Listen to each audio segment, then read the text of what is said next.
So, kasama natin si Brother Jared at si Brother Fernan. Mago. Dito. Wait mo na ha. Monitor natin.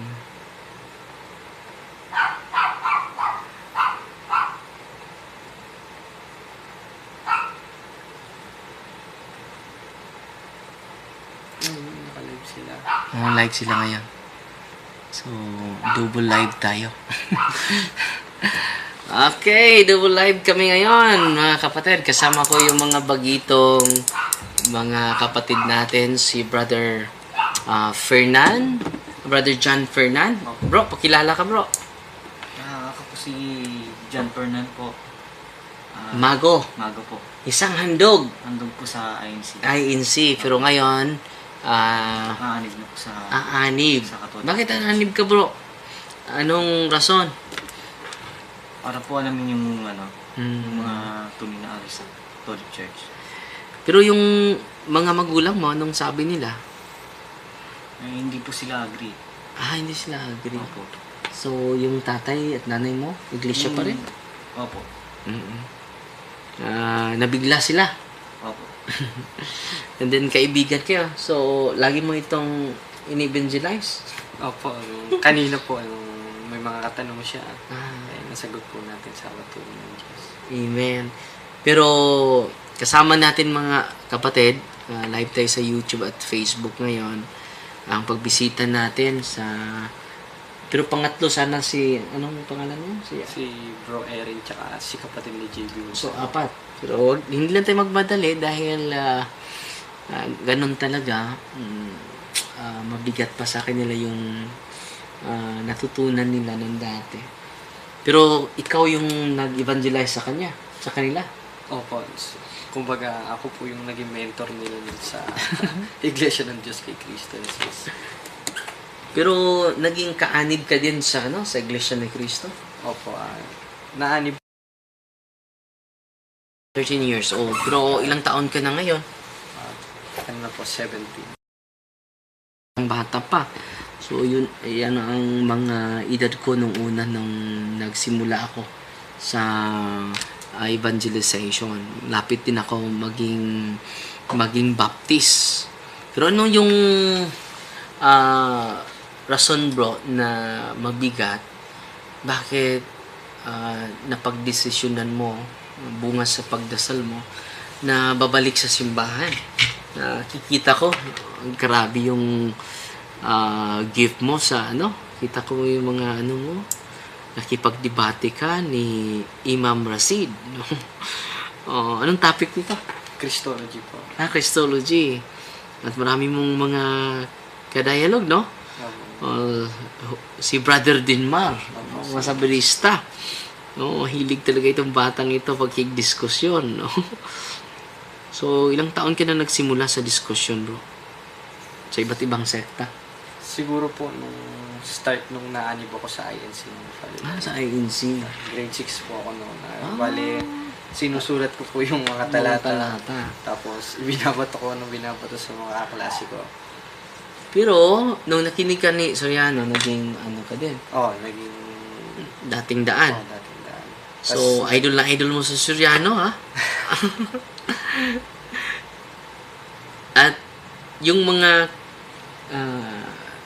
kasamahan ninyo, ano yung ang kanilang komento sa'yo na nandito ka na sa simbahan? Ayun nga po, nanggigigil po sila, Father. Nanggigigil? Kumbaga yung, dyan ka na. Tapos may mga nagchat-chat. Umanib ka na sa kultoliko. Mga sinasabi nila mga paninira sa simbahan na ako rin, inaamin ko rin, Father Darwin, na ginawa ko rin noon. Pero na-realize ko na yung mga pinagsasabi ko noon sa iglesia katolika, hindi naman po pala totoo. Yung mga paratang lang. Katulad ng Yung sa pagsamba sa rebulto, gaya ng ginagamit ko noon, yung nasa 5-7 hanggang may Benedictornomio. Yung pala yung context noon, ang tinutukoy pala doon yung pisel. O yung mga idolatria, mga Diyos-Diyosan. Yun po. Yun, unti-unti kong pinag-aralan. pagtapos ng debate namin ni Janto. At alam naman po ni kapatid na Erin yun. Biyahe pa lang po kami, hindi niya na ako makausap. Bakit? Yun nga po, iniisip yung mga argumento, mga ano. Grabe yung research mo. At dahil hindi mo close yung isipan mo, na-magnetize kayong dalawa sa katotohanan, no? At simula lang po ito dahil hindi natin kaya na pag-aralan ng simbahan eh. Dahil misteryo itong simbahan ito. Tatag ng Diyos, tatag ni Kristo. Kaya nga, kahit pare na ako, lagi pa ako nag-aaral. Marami pang mga binabasa ng mga aklat. Ito po, Brother John Rido. Ito po ay Church Father. Ibibigay ko ito sa'yo. Yan po, Volume 1 yan. Volume 2. The Faith of the Early Fathers. Meron ka na ba nito? Ibibigay ko yan sa'yo, ha? Yan. Maganda yan, no? Marami kang matutunan dyan na hindi nalalaman tulad nito. Mag-search ka. Ang ganda nito. Introduction ng mga the key is the teachings of the apostles. Saint Clement of Rome, letter to the Corinthians. Yan. Ang dami. Mga talaga. May ano din, may mga mag-search ka dito. Ito, alphabet ito.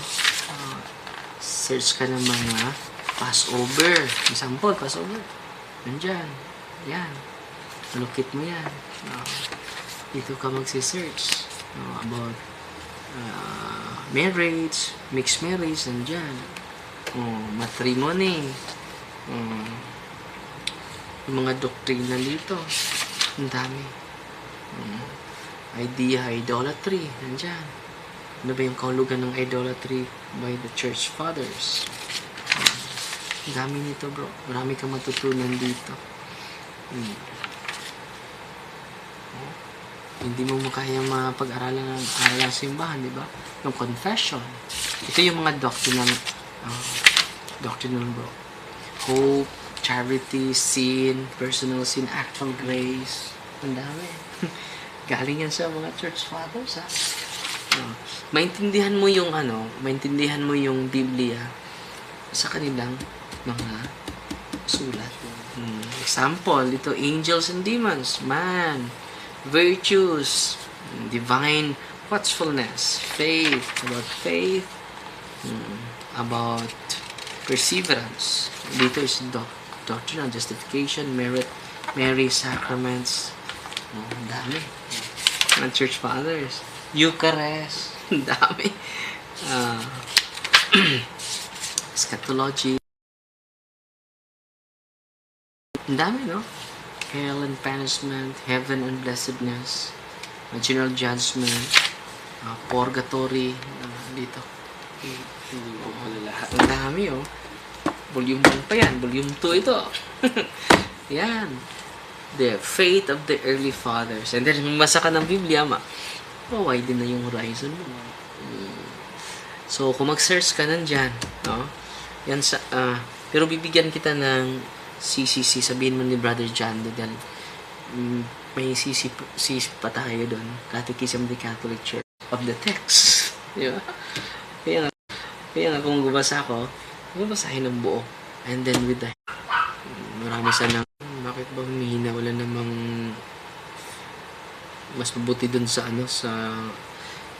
bumalik na naman. Parang kaluluwang hindi pinamisahan, mga kapatid. Pasensya na po kayo. Bumalik na naman. Lapit po kayo sa malapit na parish priest po. Si Yen. Good evening po. Napansin ko. Sana dito. Napansin mo ako po. Panay chat ako sa'yo. Dati po akong INC handog. Wow. Si Sir Brad Dolly Balonga po ako, mula nung napanood ko debate ninyo ni Ramil Parba, na bago po pananaw ko sa pagka-INC ang aking buong sambayanan. Sambayanan buong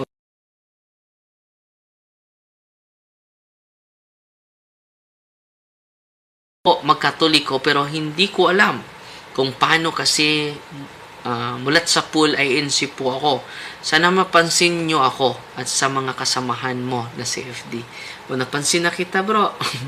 So, punta ka sa pinakamalapit na parokya, bro. Okay? Welcome home, bro, ha? Welcome home. Okay? So, Screenshot po. screenshot. Sabi ni maraming nanonood sa atin, sayang dahil putol-putol yung signal namin. Para na-demonyuhan yung signal natin dito, no? Hindi gusto. Good evening, Father Darren. Meron sana akong liliwanagin sa ating mahal na Birhen kung totoo ba siya. To make his message known is our responsibility. So here we are to pledge our lives to the